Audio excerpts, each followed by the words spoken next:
Hi friends, हम मनीष पांडे तोहलों के बीच में एगो बहुत इंटरेस्टिंग टॉपिक लेके आइल बानी। फ्रांस के क्रांति।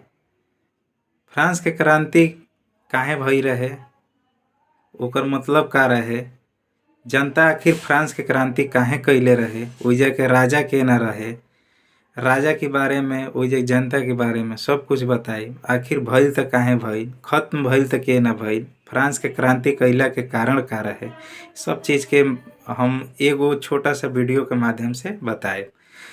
तो फ्रांस के क्रांति जौन भई रहे, ऐसे भई रहे कि ओइजा के जो राजा रहे, राजा के ओइजा के जो नाम रहे लुइस 16वां। कौन रहे? लुइस 16वां। तो लुइस 16वां जो ओइजा के राजा रहे, इतना निरंकुश राजा रहे। निरंकुश के मतलब ही होला कि अपना मन के मालिक। हमनी के देहाती भाषा में कहल जाला मन मर्जी। तो निरंकुश शासक रहे, मन मर्जी। जेके मन में आवे ओके फांसी दे दे, जब मन करे तो कर बढ़ा दे। जब मतलब जनता के इतना ज़्यादा परेशान करे लागल कि ओइजा के लोग परेशान होके एगो क्रांति चालू कर देवल। अब का भइल कि मेन रूप से फ्रांस के क्रांति ऐसे भइल कि ओइजा के जो राजा निरंकुश त रहबे कइल, साथ ही साथ धन के बहुत ज़्यादा एने ओने व्यर्थ रूप से खर्च करे, पानी के तरह धन बहावे। एने के जोन ओकर प्रजा रहलसन, जोन मतलब ओइजा के आदमी रहे, वो एकदम भूख से मरत रहे, बहुत ज़्यादा भूखमरी रहे। ये चीज़ पर ध्यान ना दे के अपनी मतलब वासना में लागल रहे, खूब मस्ती करत रहे ओइजा के राजा जोन रहे। अब का भइल कि ई जोन जनता बड़ासन ए चीज़ के देखलसन तो ओकनी के बहुत गलत लागल तो उ डिसाइड कइलसन कि अबे राजा के हमनी के हटा देवे के बा। एक दिन का भइल कि ई जोन लुइस 16वां और एकर पत्नी जोन रहली, उनका नाम रहे अंतवा-तेन। रानी जो रहली उनका नाम रहे अंतवा-तेन। तो चूंकि राजा जितना बड़ खाचड़ा, ओसे कई बड़ मतलब खाचड़ा के होल स्क्वायर अगर कइल जा तो खाचड़ा के दुना क्यूब कर देहल जा तब ठीक बा। तो अंतवा-तेन जो थी इसकी पत्नी, इतना हरामी रहे ससुरी। जब एक दिन ही रथ यात्रा में निकलल तो ओइजा के जो जनता रहे सोचल कि राजा तो हरामी बटले बा, का जाने रानी की लग बहुत माया होके हमनी के दुख दर्द समझिए तो हमनी के सहायता करिए। अब का भइल कि ओइजा के जनता पूरा जाके रोए लागल, गिलगिलाए लागल, भीख मांगे लागल, रोटी रोटी रोटी रोटी कह के।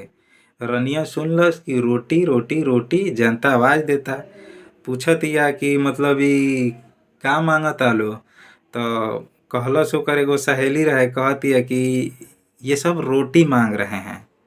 तो रानी बोलती है कि रोटी अगर इन लोगों के पास नहीं है तो बोल दो कि ब्रेड खाए।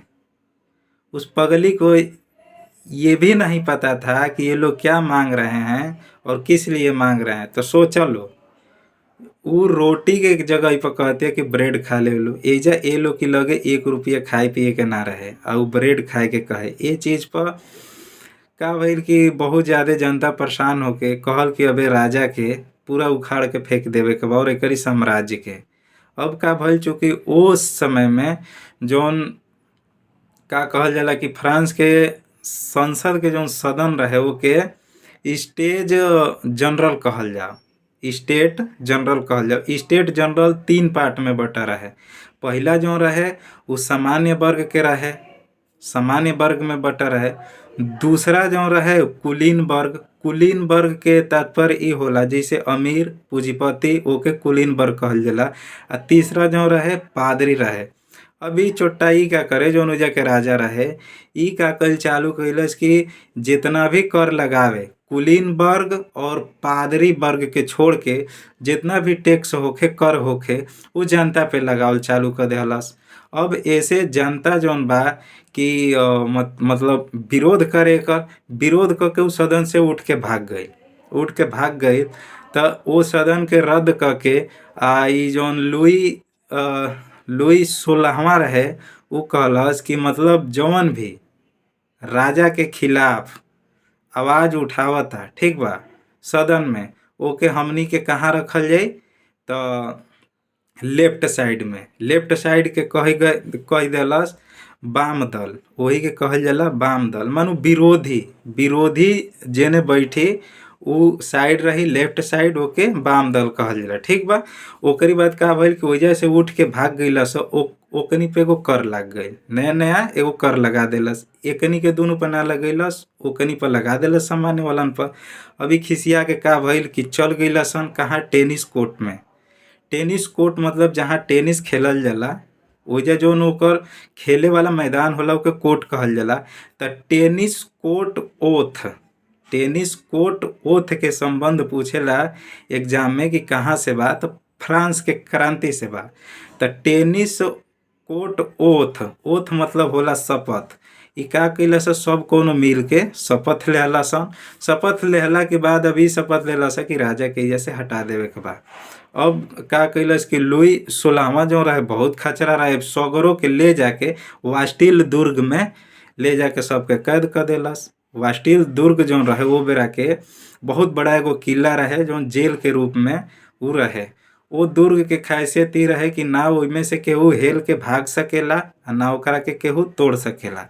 अब का भइल कि वास्टिल दुर्ग के जौन ओइजा के जनता रहे उ 14 जुलाई 1889 ईस्वी के, नहीं सॉरी 14 जुलाई 1789 ईस्वी में, डेट याद रखिए लो, 14 जुलाई 1789 ईस्वी में का कैलस, हो जाके जितना जनता रहला सा छिन्नी हथौड़ी भाला खुरपी हंसुआ सब ले जाके लगला सा तूर देहला सन। तूर के एकदम पूरा कैदी के आज़ाद करा देहला सन। खुद जितना एकन के कैदी रहला सन ओकनो के छोड़ा देहला सन। आ 24 जुलाई के दिन वो अपन राष्ट्रीय दिवस के रूप में मनैला सन, एकदम खुश होके स्वतंत्र होके। अब का भइल कि 3 महीना बाद चुड़ैलो का ढाबा के नाम से एगो का भइल कि अभी जौन रानी जौन मेहरारूअन के कहले रहली कि रोटी के जगह पर ब्रेड खा लो, 10,000 मेहरारू मिल के पेरिस के वर्साय जौन महल रहे, पेरिस के वर्साय महल की ओर कूच कर देली सन, पहुँच गईली सन मारे खातिर रानी के। अब का भइल कि ओइजा से अब ई जौन गुट रहे 2 भाग में बट गईल। एगो गुट जैसे हमन के यहाँ जौन क्रांति भई रहे अपना भारत में, एगो नरम दल एगो गरम दल, वैसे ही ओइजा भी 2 गुट में बट गईल। एगो गुट जौन रहे उ अहिंसा वाला रहे और दूसरा गुट हिंसा वाला रहे। ए गुट के मेन नारा जो रहे, फ्रांस के क्रांति के जो मेन नारा रहे उ रहे समानता, स्वतंत्रता, बंधुता। समानता के मतलब ई कि हमनी के सब कुछ हमनी खातिर एक समान रही। समानता के मतलब समझ में आ गई। बंधुता के मतलब हमनी के सब जना मिलजुल के रहल जाई। और स्वतंत्रता मतलब एकदम हमनी के स्वतंत्र रहल जाई, कोनो प्रकार के केहू के रोक ठोक ना रही। तो एगो छोटी से वीडियो के माध्यम से हम बताओ के कोशिश कैनी है ई फ्रांस के क्रांति आखिर काहे भई रहे, ओकर वजह का रहे। तो राजा के वजह से भई रहे, काहे से कि वजह के राजा बहुत निरंकुश रहने। तो वो चीज़ से जनता परेशान रहे। ई वीडियो कैसन लागल है कमेंट बॉक्स में बताइए। हेलो।